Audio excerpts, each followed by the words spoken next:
Sino ang player na 4 times PBA defensive player na naging greatest player? Welcome to Game Natin Videos. Si Coach Philip Dudley Caesar ay ipinanganak noong ika-1 ng Disyembre taong 1952 ay isang Pilipinong dating coach ng basketball, manlalaro at politiko. Tubong San Juan, Manila at mula sa JRU Heavy Bombers. Kilala sa mga moniker na Mr. Stretch, Tapal King, at The Scholar, bahagi siya ng malaalamat na Crispa Redmanizers Ball Club ng PBA na nanalo ng 2 Grand Slam noong 1976 at 1983. Tinanghal siyang Most Valuable Player noong 1980. Isa rin siyang maraming beses na manlalaro ng pambansang koponan ng Pilipinas noong 1970s. Noong 2000, siya ay pinangalanan bilang isa sa 25 greatest player ng PBA all-time sa seremonya ng parangal na nagtampok sa ika-25 anibersaryo ng liga. Noong 2005, isa siya sa pinarangalan at naisama sa PBA Hall of Fame. Bagamat ang kanyang height ay 6 feet 3 inches, ang kanyang husay sa pagbabantay ang nagpahirap sa mga matataas na import player mula sa mga kalabang koponan.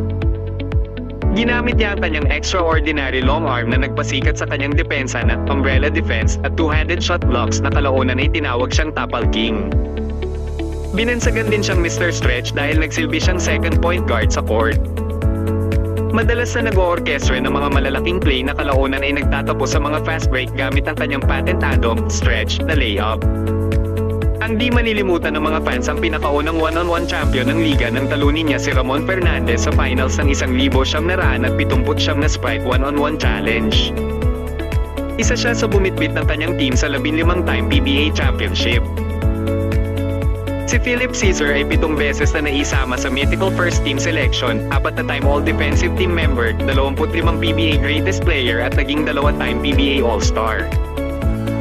Nakapagtala siya ng 5,834 na total rebounds, 1,370 shot blocks, 3,130 assists at 599 steals.